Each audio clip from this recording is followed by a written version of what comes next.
Hello, welcome to Hugged by Grandma, where today we're making peach dumplings. So easy and so delicious. Let's get started. The great thing about this recipe is that you just need one peach. We're going to start off by peeling off the skin. You want to use a peach that's large in size, but also that's firm to the touch. You don't want a real mushy peach. And then we're going to cut this into 8 pieces.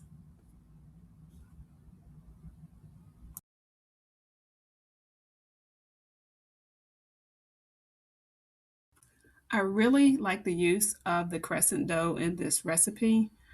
Standard peach cobbler definitely does not use crescent dough. The reason why I like it because it's not mushy, and some cobblers that I have tasted kind of have that mushiness to it, and I'm not a fan of that. The crescent dough holds up really well. It's more soft, but there is a crisp to it as well with the brown sugar coating. And the dough is also very forgiving. You're going to place one of the peach slices on the wide end of the crescent slice, and you're just going to roll and you're just going to tuck. You're going to cover the peach as best as you possibly can, and that pretty much is it. You just do that for each slice of the peach. You'll notice that some of the crescent slices are kind of janky looking, which is the reason why I like the crescent dough so much because, as I said before, that it's really easy to work with. It's quite pliable. The pieces can break off, but you can still stick it together to get this peach fully covered. An 8x8 baking dish will suffice for this recipe. The dumplings will slightly expand. I mean, obviously, the dough is going to expand as it cooks. The serving for this recipe is about 4 to 6 servings. You might be able to get 8, but I've never been able to get 8 servings out of this recipe. We'll have people fighting if I try to just give each person one dumpling. In a medium bowl, we're going to add 1/2 cup of melted butter. Simpler terms, a stick of butter. Next, adding in 1/2 cup of white sugar, 1/4 cup of packed brown sugar, 1 1/2 tablespoons of all-purpose flour,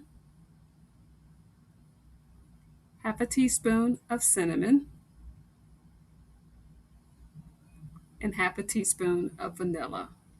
And after we get these put in the bowl, we're going to stir till this is fully combined.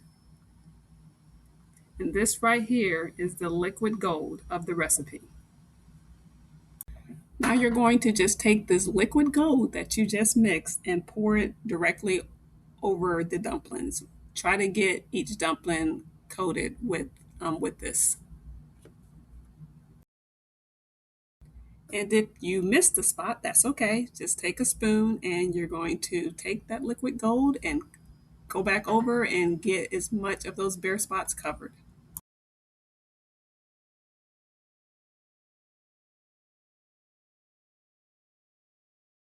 So now we're going to measure out a key component of this recipe, 3/4 cup of soda. The soda that I'm using here is Mountain Dew, but another option would also be Sprite. Now we're just going to take the soda and pour it along the sides of the crescent dumplings. Do not pour it directly on top of the liquid gold because we do not want to wash that away. We're going to let this cook in a heated oven at 350 degrees temperature Fahrenheit for about 30 to 45 minutes. A telltale sign to know that this is done is when the sauce is bubbling and the liquid gold has created a beautiful golden crust on top of the dumplings. From my kitchen to yours, I hope this recipe brings a little comfort, a few smiles, and maybe even a sweet memory around your table. Until next time, I'll see you in the next Hug by Grandma video. You take care.